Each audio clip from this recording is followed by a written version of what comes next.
Welcome to this 10-minute tutorial, and today I'm going to show you how to clean bricks using brick acid, exactly what you'll need, the full process, and of course the brilliant end result. This is actually really easy and a bit of a miracle product for bringing brick faces back to life, so let's get into it. I'm going to be showing you how we did it on this internal fireplace, which we uncovered sort of by accident when we were renovating our loft room and having the roof replaced, and rather than covering it back up behind plaster, we decided to restore it because it's such a fantastic feature it would be a shame to hide it. However, it was really mucky and grotty, so we knew we had a big task on our hands. We did try cleaning it with brick acid at the very start, but because the mortar between the bricks was so crumbly and dusty, that was just smearing into the mix and making it look even worse. So we then had to rake a bit of the mortar out from between each brick using special attachments for our angle grinder and our drill, which you can grab yourself cheaply and easily at places like Screwfix or Toolstation.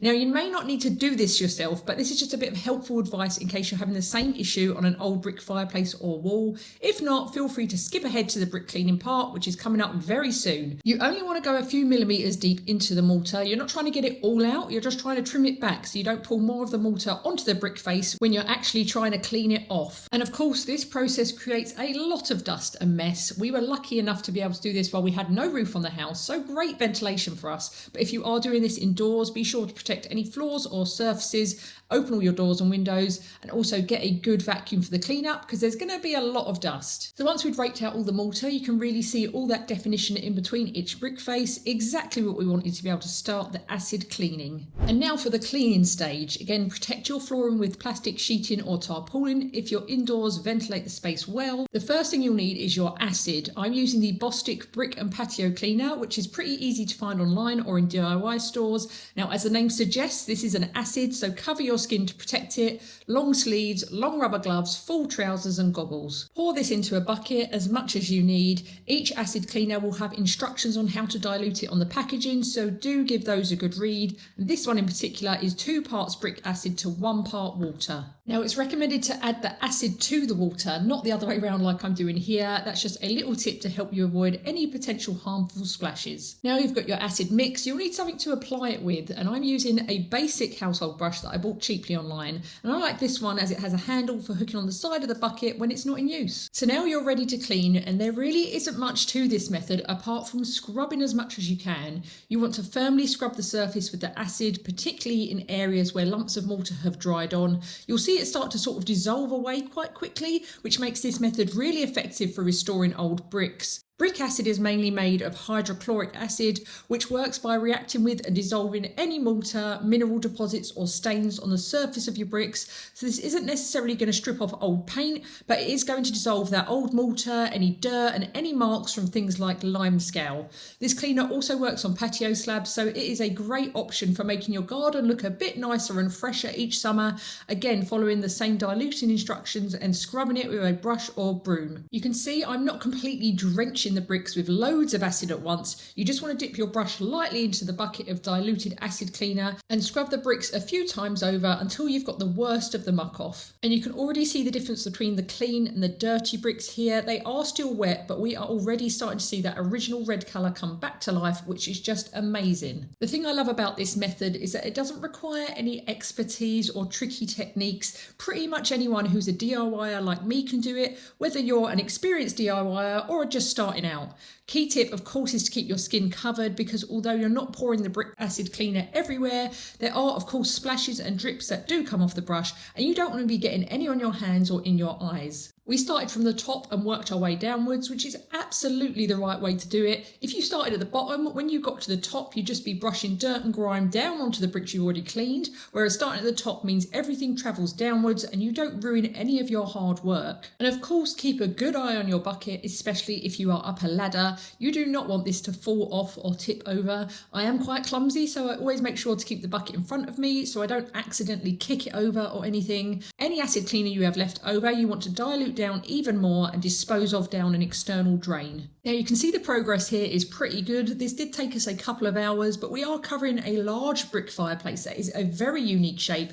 It has lots of nooks and crannies, but if you're tackling a standard brick wall or chimney breast, it probably wouldn't be quite as intricate or take as long as this. But this whole tub of cleaner was only around £15, so this is a really affordable solution for bringing bricks back to their best. And the final stage is coming up, which is when we get to see these original bricks really shine. Now this fireplace is over 130 years old. Our house was built in the 1890s, so I love that they're not uniform. All the bricks vary in colour slightly, which just adds to the character and historic charm of this amazing feature. This was once a working fireplace, and you can see the marks from the soot in the back of the centre part still, which I actually love that it's burnt on in there. Again, just really showing the history of the house. We don't want to erase any Victorian charm. If anything, we want to bring it front and centre to showcase the life this house has had over the years. So after a few hours of hard graft, scrubbing every single brick from top to bottom, the cleaning process is officially finished.